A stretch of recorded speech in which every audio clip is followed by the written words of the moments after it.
Hi everybody. So in this video, we're going to look at factorising quadratics of the form ax squared plus bx plus c equals 0. So in example 1, we'll solve each of these equations. In example 2, we'll look at setting up a quadratic. And then in example 3, we'll solve an algebraic fraction by factorising. So if we begin with example 1, we need to factorise the left-hand side of this equation. So we're going to have two brackets. The first term will be the 2x, because when you multiply this by x, we get the 2x squared term. The constant terms need to multiply to make the positive 5. So we need the factors of positive 5, so 1 and 5. Now, when you multiply the 2x by this term, we're going to double one of these numbers. And then when you add it to the other one, we need the 7x. So if we double the 1, then we get 2, and 2 add 5 would make the 7. So because we're doubling the 1 would go in the second bracket, and the 5 would go in the first bracket. And we know this is this bracket multiplied by the second bracket.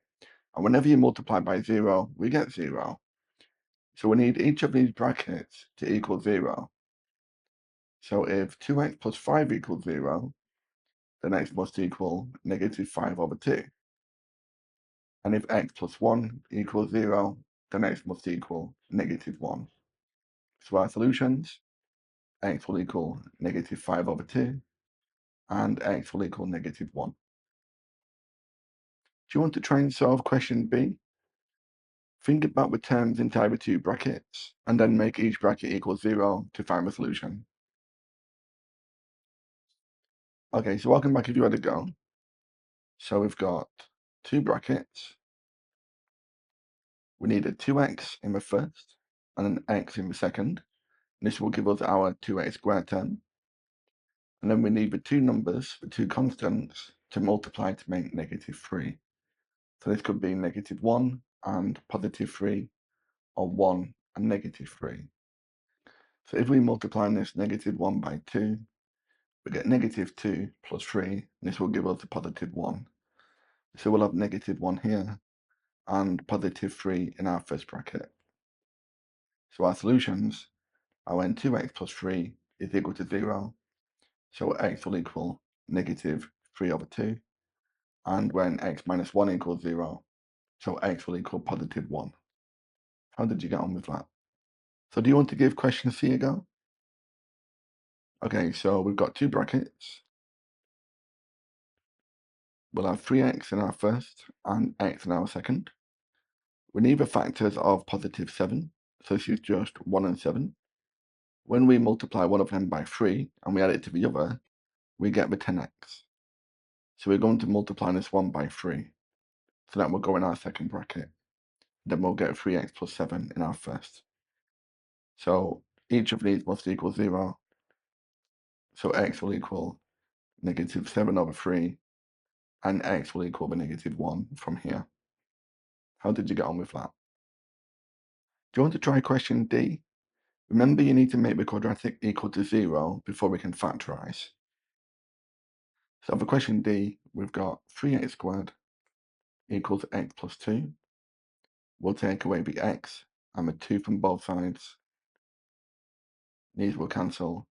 So we've got 3x squared minus x minus 2 will equal 0. When we factorise this, we've got 3x and x.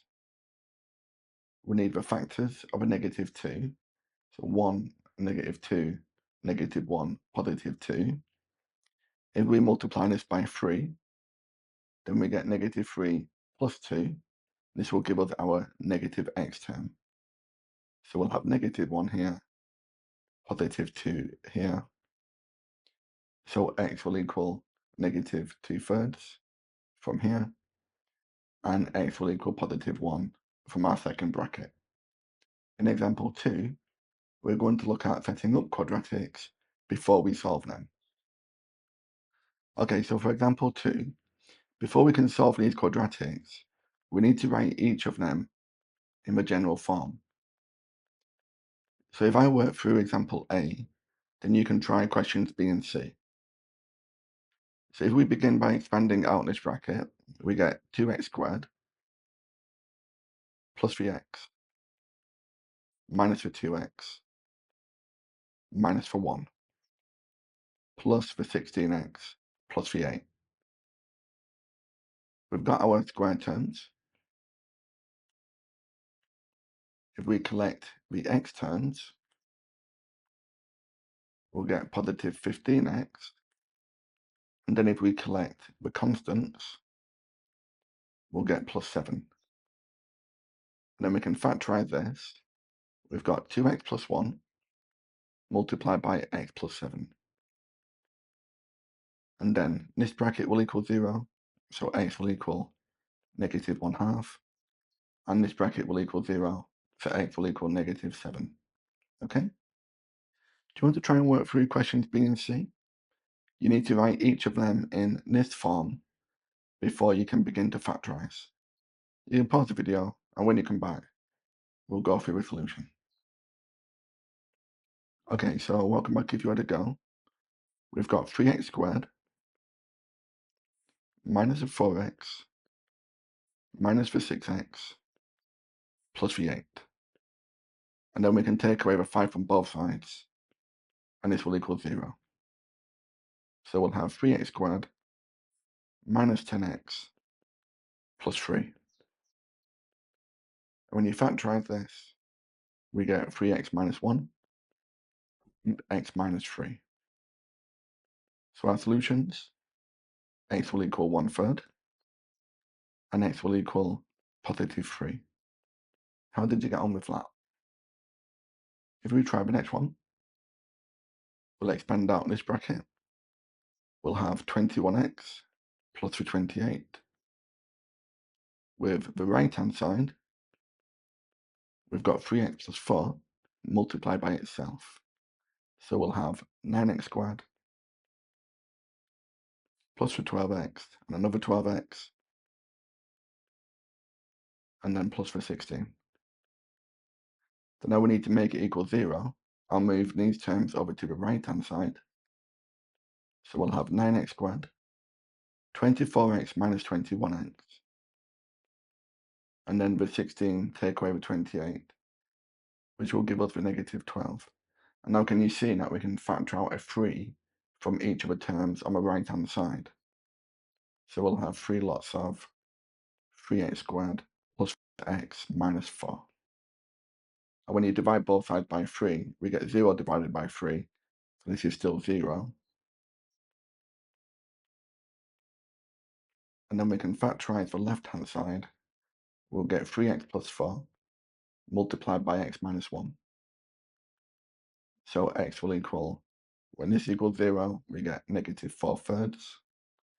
And when this equals 0, we get positive 1. So how did you get on with that? In example 3, we're going to look at solving algebraic fractions by factorizing. Okay, so we have these two equations. If I work through this one, and you can try this one. So the first thing we need to do is move this denominator, this division of 2x plus 1, to the right-hand side. That means it will then become a multiplication. So if we multiply both sides by 2x plus 1, then these will go. So we'll get 4 will equal 3x minus 1 multiplied by 2x plus 1. We'll expand out these brackets. So we've got 6x squared plus for 3x minus for 2x minus for 1. And then we can make this equal 0. So we get minus 5. Then we can factorize this right-hand side. Now we need to think about, do we have a 2x and a 3x, or do we have a 6x and a 1x? Both of these combinations will give us the 6x squared. So we work through the different combinations. We think about the factors of negative 5, so negative 1, 5, or 1 and -5. If you multiply the 1 by 6, we get 6. Take away the 5, this will give us our x term. So we're multiplying the 1 by 6, that must go here, and then we have our -5. So when we solve this, x will equal 5/6, and x will equal -1. So do you want to try and solve question B? You can pause the video, and when you come back, we'll go through the solution. Okay, so welcome back if you had a go. So if we multiply both sides by 4 minus x, then these two will cancel. And we'll have 2x plus 1 multiplied by 4 minus x, and we'll take away the 10 from both sides, and that will equal 0. So now we'll have 8x minus 2x squared plus the 4 minus the x minus 10. Now I'm going to move all of these terms to the right-hand side, so this becomes positive. Then we'll have 2x squared minus 7x plus 6. When we factorize this, we've got 2x minus 3 and x minus 2. So x will equal 3/2, and x will equal +2. Well, thank you for watching. I hope you found that useful. If you want more practice on this, you can download the worksheet and view the online lesson from my website, mrmathematics.com. I'll leave a link to that in the description below.